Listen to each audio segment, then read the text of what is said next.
కీర్తనల గ్రంథము 83వ అధ్యాయము. దేవా ఊరకుండకుము, దేవా మౌనముగా ఉండకుము, ఊరకుండకుము. నీ శత్రువులు అల్లరి చేయుచున్నారు, నిన్ను ద్వేషించువారు తల ఎత్తి ఉన్నారు.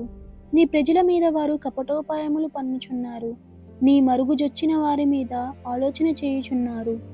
వారు ఇశ్రాయేలున పేరును ఇకను జ్ఞాపకము రాకపోవునట్లు జనముగా నుండకుండా వారిని సంహరించదము రండని చెప్పుకొనుచున్నారు. ఏక మనస్సుతో వారు ఆలోచన చేసుకొని ఉన్నారు, నీకు విరోధముగా నిబంధన చేయుచున్నారు. గుడారపు వాసులైన ఎదోమీయులను, ఇష్మాయేలీయులను, మోయాబీయులను, హబ్రాయియులను, గెబూలు వారును, అమ్మోనీయులను, అమాలేకీయులను, ఫిలిష్తీయులను, తూరు నివాసులను నీకు విరోధముగా నిబంధన చేసుకొని ఉన్నారు. అషూరు దేశస్థులు వారితో కలిసి ఉన్నారు. లోతు వంశస్థులకు వారు సహాయము చేయుచున్నారు.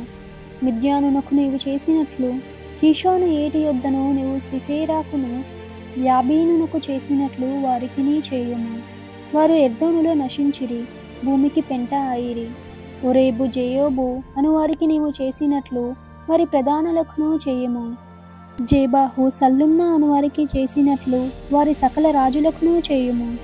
దేవుని నివాస స్థలములను మనము ఆక్రమించుకొందుమని వారు చెప్పుకొనుచున్నారు. నా దేవ, సుడితిరుగు ధూళివలెను, గాలి ఎదుటి వగడుకుల వలెను వారిని చేయుము. అగ్ని అడవిని కాల్చినట్లు, కారు చిచ్చు కొండలను తగలపెట్టినట్లు నీ తుఫాను చేత వారిని తరుముము. నీ సుడిగాలి చేత వారికి భీతి పుట్టించుము. యెహోవా, వారు నీ నామమును వెతుకున్నట్లు వారికి పూర్ణవమానము కలుగజేయుము. వారు నిత్యము సిగ్గుపడి భీతి నొందుదురుగాక, వారు భ్రమసి నశించుదురుగాక.